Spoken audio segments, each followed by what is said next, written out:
Salut à tous et bienvenue sur cette vidéo. Jusqu'ici on s'intéressait uniquement au secondaire et là on se retrouve sur une vidéo qui va permettre de mettre en avant les textes et les programmes pour le primaire. Les réflexions qui animent l'EPS dans le second degré au cours de cette période ne sont pas sans influence dans le primaire, notamment sur les IO de 1985. En 1985 sortent ainsi de nouvelles instructions officielles pour l'école élémentaire dans lesquelles la référence aux pratiques sportives est très explicite. Ce choix est cependant critiqué et battu en brèche dans le Livre bleu qui paraît en 1991 et est diffusé dans toutes les écoles. Dans la continuité de la loi d'orientation de 1989, le but de cet ouvrage est de fournir de nouveaux outils à l'enseignant, à partir d'une reformulation de tous les programmes de 1985 en termes de compétences transversales, disciplinaires et de maîtrise de la langue. Néanmoins, ce livre bleu qui recentre l'enseignement sur les cycles et les compétences n'est qu'un outil pédagogique. Ce statut ne remet pas en question les programmes de 1985, il autorise seulement, en toute légitimité, aussi bien une éducation physique culturaliste qui se justifierait à part les compétences officielles, qu'une éducation physique développementaliste qui utiliserait les APS comme prétexte. Comme dans le secondaire, deux tendances s'affrontent, les textes laissant possible deux interprétations radicalement différentes de l'EPS, notamment d'après les travaux de Terray en 2000.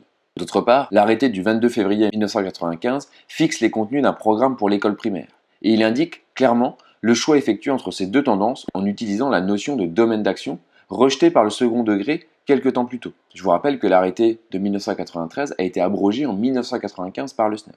Comme dans la période précédente, tout se passe comme si le primaire permettait aux perdants du secondaire de se repositionner.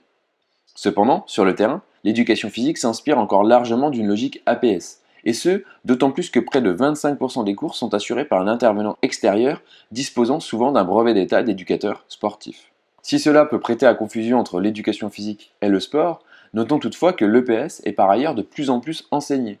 En 1993, d'après une enquête effectuée par le ministère de l'Éducation nationale, 75% des classes ont entre 2 heures et 4 heures d'éducation physique hebdomadaire. Néanmoins, nous pouvons noter que nous sommes loin du tiers-temps pédagogique qui préconisait 6 heures d'éducation physique à l'école primaire.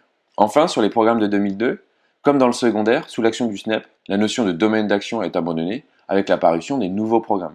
La volonté du SNEP est alors de donner une cohérence au programme d'éducation physique de la maternelle au lycée.